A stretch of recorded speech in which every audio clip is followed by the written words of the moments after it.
This is Bob Ferguson. I was a part of the French 75. Bitch, I felt like Tony Montana! Steve Lockjaw just attacked my home. And I cannot remember, for the life of my only child, the answer to your question. Regina, welcome to the Awards Tour podcast. Thank you. Thank you for having me. You were so good in this movie. First of all, I'm just so excited to talk to you at this point in your career. I know we've spoken before. I remember you got honored in Seattle and we had an incredible conversation there. Yeah. But I feel like you've been in 80 million movies since then and so many other successes. But talk about One Battle After Another and how PTA slipped you the script. I want to know how you got involved. Well, yeah, I mean, one day PTA said, I want to talk to you about something. Basically, I'll speed it up and put it in a nutshell. And I thought it was going to be about something I had to do to my yard. We had some rain and I thought, he came and I was like, yeah, this and this. I was kind of showing him and he's like, okay, well, can we go back in? I'm like, okay. And then we went back in and he said, I have a movie. And I was like, wait a minute, and then he kind of told me what it was and what it was about. And he's like, when I'm all done, I'll give you the script when I just need to do a few more things. And that was kind of it. And then I think a few months later, he gave me the script. Mm-hmm. What was that first read like for you? Because first of all, you're one of the very few people. This is a man that keeps his projects pretty under wraps until they become a thing. So yeah. You were already in rarefied air. What did you feel when you first read it? I'm a big PTA fan. So for me, I read it. It was funny. It was a lot. I was like, it is daring. It is bold. And I thought, wow, I wonder what this will look like. Because I had to then think of how PTA will actually shoot this film, and then what will it feel like? Because there was a lot of intersectionality in the characters, but what will it be when it actually becomes like a visceral thing? So I was very excited to see, what it was going to be, because if it was that on paper, I wanted to see what it was going to be like, and the characters and, everybody that was going to be involved. So yeah, it was great to be there early. So when you read it, and this is what I'll just get to it, did it read as Black as it is when you first read it? Because it's a very Black movie. I'm sorry. Mm-hmm. Everybody's y'all really made him a minority on his own, which I really love. Yeah, it kind of did. It read that way. I mean, definitely people come and bring who they are, right? But at that point I was like, okay, Perfidia. And then I was like, Deandra. And then it was the baby. He was like, I'm thinking of Jungle Pussy, Shane. And I was like, okay. And then he's like, I love Wood Harris, in the French 75. And I was like, well, all right, and so I was kind of, he's like, and I want everyone to feel empowered. I want that, that was certainly not an accident. That the intention of that kind of strength came across in that film. No, I mean, listen, there's a lot of it that feels like, a madcap blaxploitation in certain ways, and also a political thriller, and also a thriller about family. But the thing I really loved about it is there was a sisterhood of Black women throughout generations, throughout levels that were sort of there. And I just kind of think it's got to be kind of cool to be on a Paul Thomas Anderson script and to have, again, from Jungle Pussy to yourself and Tiana and Chase and just everybody that contributed to this. This is some heavy hitters. Did y'all feel that energy on set with it? For sure. I think when we were shooting it, we definitely knew something was happening. And I think that just had a lot to do with everyone's rapport. I mean, we shot the French 75 stuff at the top, so I think that kind of energy in the movie, which was and then we went later. So Chase, I hadn't met I had met Chase in character, but I had met Chase. I hadn't met her as adult Willa on camera yet. because Hmm. we were shooting all the stuff that happened up until the baby. And then we came back and and then it was like Willa was there. So it was great to kind of have that feeling and that momentum of what that baby represented, Hmm. that by the time we were actually working together. Your character is so great.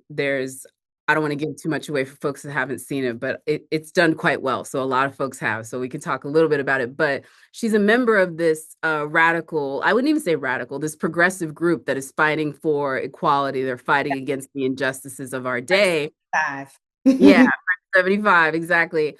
But one thing I think is interesting in the latter half of this story, she also, I think, embodies what a lot of Black women are experiencing, which is the struggle of the fight Mhm, after so many losses.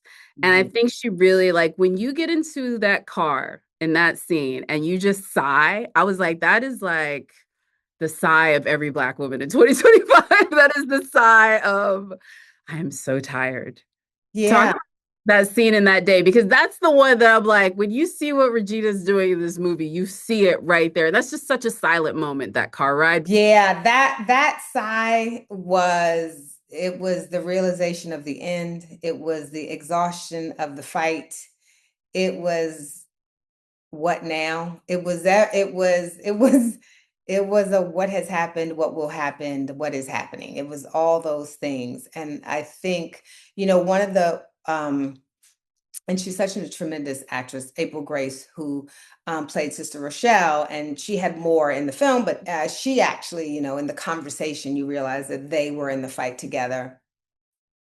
She was like, I just couldn't do it, right? And what does keep us compelled and committed and also exhausted, and Everything. and yeah, and at what point, it's like you can't give up, but how? But you're like, can I continue? It's amazing. They both exist. That's a great way. You can't give up, but how do I continue? That is a perfect way to put that. And it's so interesting too, because this is a film which you've seen it a few times now, like in the public, I'm guessing, where it is definitely a film that you would want to see with an audience, because there's so many, like, people laugh at different points, people Yeah. are uncomfortable at different points, people are like can't sit in their seats at different points. Did you have a favorite moment like that from the audience standpoint? Either somebody laughed at a moment you didn't expect, or like just like where you're like, wow, this movie is hitting different, because it is like that. Yeah, I think for me, the first time I watched it with an audience, I was curious to see how people would receive the Christmas Adventurers, because the Christmas Adventurers, I think what Paul was really able to do was take, I mean, they are I mean, he took it but I don't know, he took, He cured the absurdity of the he seriousness. did. Like, it was like you perfectly encapsulated how serious this is and how absurd it is, and you made it like this. Yes, yes. And that's one of the things too, you read on paper and you're like, I wonder how this is going to go. But all of those actors, Tony Goldwyn, I mean, they do such a great job. Sean Penn, who is dying to be in this group, but is also in love with a woman. Everything, it's just the juxtaposition of everything was everything had a kind of duality. It was, all things were true and wrong and messed up. So I think a lot of the things with I was surprised. It was funny when people laughed at "This pussy don't pop for you." That was an interesting response. I mean, because I didn't, like Girl, um on which t-shirts. It's on which t-shirts. yeah, It's and on t-shirts. that's a song. It's from Jungle Pussy's real song. So Yeah. shout out to JP. Um Jungle Shayna out there writing lyrics. But I think people understanding the absurdity of it. That's what I was happy to see, that they got it. Like I think my favorite line is like semen demon. Like the in revert. There's something about that that you just, and then what was interesting is though that they got it. The Christmas adventurers were like, but no, not there. It's so layered in that thinking. And of course, that's it's always great to see people see the car chase, and there are many feels in the movie. Yeah. Many feels. I think it's funny asking you about a communal movie-going experience because I think from now until the end of time, you will be forever personified with movies because of your work in Scary Movie with the black woman. Like it's that gif of you there, like whatever you've done in that movie has launched a million internet memes, but particularly the theater one, it like pops up and pops back. Like you should get free admission into every AMC, like Nicole Kidman. Yeah, right. Yeah, the way Brenda's eating that chicken and looking at that movie, like it disrupting everyone's theater experience. Yeah. It's forever that. But listen, we have to whatever because y'all are back. Like this is like so crazy to me. And I know you can't say anything. And Marlon, I think, is probably got snipers out here because this is his baby. He's really trying to make so much happen, like for the Wayans legacy and everything or whatever. But for you, what are you most excited? I know you want to see your friends again, but Yeah. like of the playing of Brenda aspect of her are you most excited to go back to? That's saying a lot because y'all did a ton. I know, I know. Brenda is Brenda, right? So it is the evolution of Brenda, although we know Brenda can't evolve but so much because she's Brenda, right? So we know Brenda is Brenda. But where Brenda thinks she is, where she believes she's evolved to is interesting. And I also think for me, it's fun. I mean, I was thinking the fact that I get to do a PTA film and then go back and do Scary Movie is pretty, incredible. And so I don't get chances to do broad comedies. I mean, there's comedy, like Girls Trip, which is a grounded character, but to do some broad comedy for me is kind of fun and to push the envelope in a different way. I mean, there's a lot of restraints that people are and issues that people are kind of like, well, do we touch that and do we not touch that? And I think for us, we're like, if we can milk it, if we can mine it for the comedy, we're gonna do it. And I think that's kind of fun and scary to do. I mean, I think that was the thing too with One Battle. It was like, all right, we're doing it. Like we were gonna do this movie. And that feels great, that feeling. I was just gonna say, and I wasn't gonna ask this, but answers when you were talking about the film, I can tell that you were like excited to be a part of this, but this screenplay, this script, this project probably scared you as much as it intrigued you because it's such a big swing one Yeah. battle after another. Do you know what I mean? Not that you would have any less faith in PTA. You I, just I was about to say, I think because it was in PT's hand, I wasn't scared at all. I was more like, all right, let, it's a big film and there are a lot of characters. So let the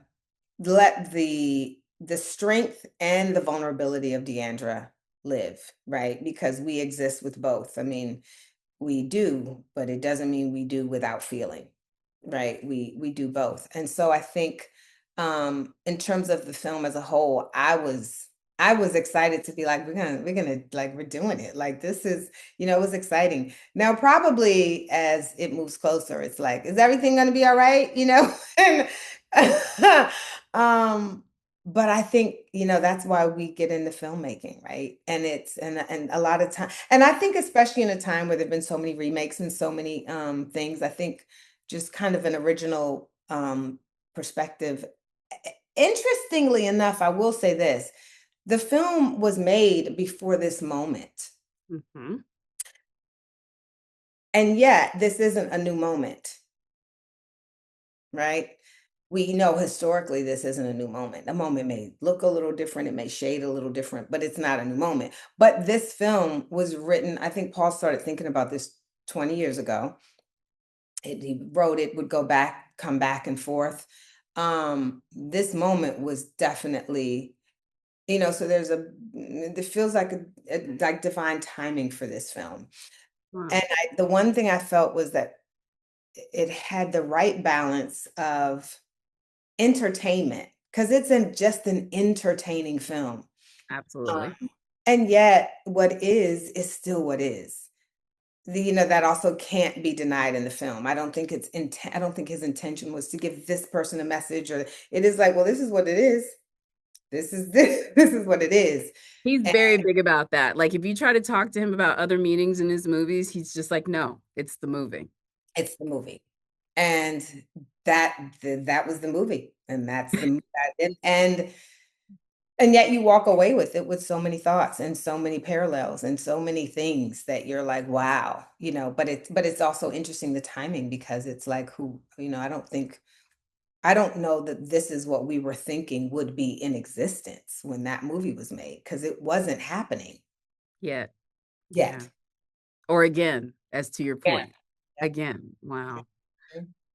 That it just shows that great art is both reflectionary and prophetic. Like it can look back, it can look forward, it can be wherever side of it. And your work in it is, like I said, the no offense to Leo and Benicio and Sean, they're great, but the three ladies, like it really does feel like the Father, the Son, and the Holy Ghost. Like it's like a triumvirate that we cannot really And quantify.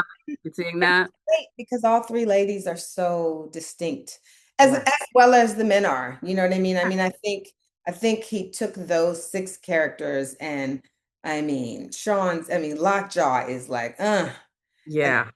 and then Benicio is like, here, and Tayana is flamboyant, and like Chase is defiant, and Deandra is still and stoic, and she is the watcher, she is And the Leo is like the opposite of that, just lost and trying to make it. Leo is just trying to get there. He is So trying to like that's why I felt like the parallel. surviving. He's just surviving. Once he fell off, once once he was in the running scene and we all knew that he wasn't gonna make it, they were just going too fast. The other thing too, I definitely want to talk about is it's having this great moment, but it is introducing you, which not saying that there aren't people who know who you are, but it furthers what I've said about your career. And I think we talked about this in Seattle. You're one of the rare artists that is both Black famous, and I say that with every love in the same, and white famous for the most separate things. And the only thing that the two know you for at the same time is Scary Movie, because there are people that know you from like Black Monday and now this, and like so much of like maybe they even know you from like the Hooters movie. You know what I mean? Like some of your Support the girls, yeah. yeah, support the girls, right? But then there are Black people like, no, that's Best Man Holiday. No, no, no. She They was go on to Man. Undercover. We remember her on that. Like we remember her at this. They go to Best Man. They go to Think Like a Man. Yeah. Or I also will say you're part of also, you've been in like three of the most, I would say, iconic Black things because you're also in Love and Basketball. Like, I mean, like literally, and I think it's so funny that there are people, like, do you feel that when you're out and about, just like the divisions of your Well, I'll know when it's what people recognize me by, that I'll be like, oh, or like, sometimes I remember my business manager, we were somewhere and she's like, well, and I said, oh, no, I said, I knew that the person would recognize me. And she said, but how would you know that? This is much earlier on. And I said, because they're Black. And she said, what does that mean? I said, Black people see Black, we watch Black people. We watch, we like to see ourselves. We watch our movies and we have our people, and you we are have our people. Yeah. And I was like, I know that they would have seen Best Man. I know who, you just know. And she was like, you were right. So it is, and it's wonderful. I mean, Scary Movie is interesting because it goes both. I mean, I guess it technically does go both though. This is what it's technically like it's a Black director and Keenan and creators and writers, but yet it's a film that's broader than that. yeah. So that's the one that spans everyone, probably. And I figured this out so distinctly in a mixed company, like 6 degrees separation, like movie game. Your name came up and it was so funny. Like watching the connective tissue was like somebody said Black Monday, and I was like, that's the name, that's the movie you think of with her. Like, that's the thing. Like, no, I love Black Monday, but I was like, yeah. Some people will now say Nine Perfect Strangers, depending on who you would. Yeah, who would get the yes, but yes, it goes, it kind of runs the spectrum. And every few people will say, they'll say honk for Jesus, because there's a group that love honk for Jesus. So the church people is the church people. And by the way, former church person, but I am going to ask you about it because I've also talked to Sterling about it because also that one has an iconic scene. And I believe that like a great comedy always has it, but y'all doing Nuck if you buck like that. Yeah, that's going to live in forever. Have you talked to any of the people involved in that song? Because I feel like they owe you a little bit of credit because I definitely queued that up on Spotify after watching that movie.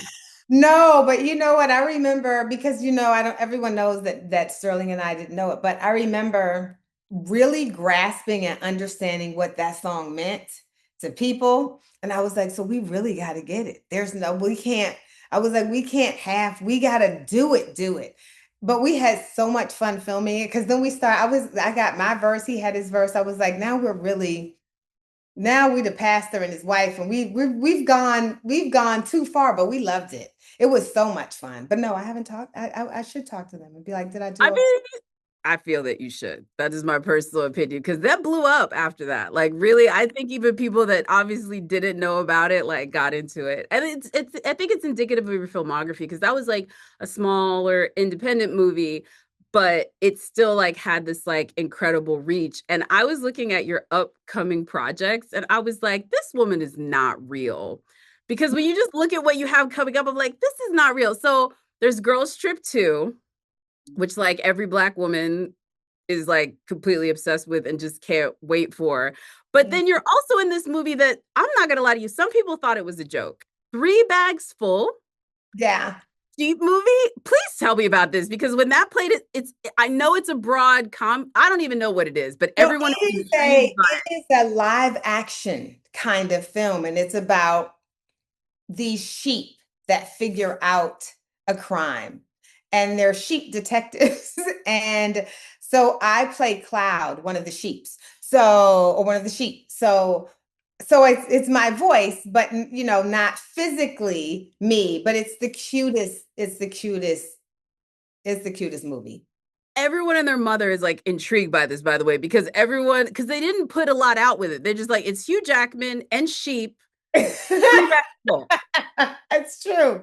Well, you've already been a part of some iconic things. And the only thing I will say about the SpongeBob movie, I don't know what you're doing. And you're clearly doing very well in your career. You're going to be probably in one of the movies that is vying for Best Picture at the end of the year. No pressure, whatever. But that SpongeBob movie, you could eat off of that for the rest of your career, girl. Just know that. I hope it does well. Yeah, I play But not just the street cred. You were like SpongeBob, yeah. girl. I I've met the girl that plays Dora. She is never buying a drink for the rest of her life. Isabel. I play Barb. Barb, she's a pirate fish. Yep. So it's exciting. That was my first like animated film. So that's very exciting. Oh, And then, awesome. yeah, it was good. It was really good. And I met SpongeBob. That's like kind of dope. Like, let's do it. Again, like SpongeBob is Dora, SpongeBob, Steve from Blue's Clues. There's just certain things from like children's iconography where it's like they will live in the hearts and minds. So you enjoy that. I am very excited for that ride for you. I saw your interview with Amy Poehler where y'all were chatting on her podcast. I thought it was so great. And she said the same thing I said, which is that I really admire your career because you're clearly talented actress. I mean, you won New York Film Critics Circle Best Actress for Support the Girls, and clearly have had just a stellar career in both comedy and drama, but it's so varied. How is that possible? I don't even know if that kind of career is possible in today's Hollywood. Did you know that's what you wanted to do when you were doing it? Like, how were you able to craft a career where it doesn't seem like anyone was able to really typecast you, even if they may tried? I don't know. I probably got lucky. I just always liked to do something different, and I wasn't trained in comedy, and so I got a comedy, and that was well, I guess I got a drama first, Best Man, and then Love and Basketball. But Scary Movie being a bigger role, and a role in that movie had that kind of did it. And then I just loved being able to go back and forth. And I like kind of mixing the two. So I love dramedy. And I think at that point I was doing for a second Ally McBeal, which kind of allowed for drama and comedy because it was a dramedy. And I think I just loved all of it. And I was like, well, you know what? Let's see why do one? Let's just do all genres. And then like I think People, Places, and Things was kind of the first like real indie that I did. And I loved that. Like that was amazing. And then you get to a point where you're like, like A Honk for Jesus was a great script, but also a first time film director. And so was Master. It was Mariama. And About to say, you have incredible women, Black women who are filmmakers, and you're in the position where you're like, well, if I do this is great. You're just kind of, it's movie by movie, but I think it's just trying to do like stuff that you find interesting, characters and people, and with people who you think are interesting, and they may not be huge directors yet, but you're like, they have a compelling way of storytelling that they think and see in. yeah, and I could also tell too. I mean, you're seeing a lot. You're not just one of these actors that's on set. I think I've talked to you a couple of times where you're like, oh, we were at Seattle. You're like, I'm trying to see a movie. Like you're like trying to like get out and see things. Is there anything that you've been watching? Because we at Rotten Tomatoes think recommending things is how we show love to people. Is there anything you're watching right now that you want to recommend to folks before we get out of here? What have I watched that we've loved? I watch a lot of documentaries. Oh, I did love that. Adolescence, but that won a bunch of awards too. I'm trying to think of stuff that hasn't been seen that we've watched. Like, well, obviously, I can't wait to see all the Oscar films that are coming out. Yes. Right, Hamnet, all of them. Oh, right, because I just did something with Chloe, so I went with Chloe Sevigny. So After the Hunt is definitely on. Oh, you definitely need to see her in that. She's really good in that one. So is Io. That's a good one. Oh yeah, and I love Io. I love Io. I want to see Io and Don on Broadway. I don't think they've gone up yet, but they're Oh, in the okay. yeah, they haven't gone up yet, but I want to see them. There's a oh, I do want to see that. Sentimental Value. These I are all up. This is like, but this is the list of Those seasons. two that you just mentioned are two great ones, Hamnet and Sentimental Value. And I Bring want It to see the one with Emma Stone, that begins with a B. Begonia. Yeah, Begonia. everyone says Marty Supreme is great. So I mean, I guess I want to see all the Oscar movies. I was thinking more though of TV, of television. We have something coming out, which I can't talk about it, but Which one? Tell me. yeah, I was literally my last question before we get out of here is I've already given a few of your previews things. Where are you going next, or where do you want to go next in your incredible career since you've already made so many illustrious stops that we've loved? Where's someplace you haven't gone yet that you're trying to go? I don't know. That's the thing. It gets so I don't know. I kind of see stuff and I'm like, oh, that's interesting. When I did Odessa, and Odessa was completely wild. I was like, what? Who thought of me for that? But then I was like, but wouldn't that be fun? So I don't know. I just like, if it's great, I want to do it. But I mean, Going off of vibes. You're going off of vibes. You're like, I if the go vibes are right, I'm gonna go there. right. And because you never know, right? You can go with something that's incredible on paper and then it turns out, or you can just take the leap and be like, well, let's just do a hard swing. And I love a big swing. Ah, lovely. Well, Regina, thank you so much for your time. Again, I cannot say again about how incredible you are in this film. I wish you so much on your journey. Thank you. Thank you for having me and just, taking the time and doing what you do. Thank you so much.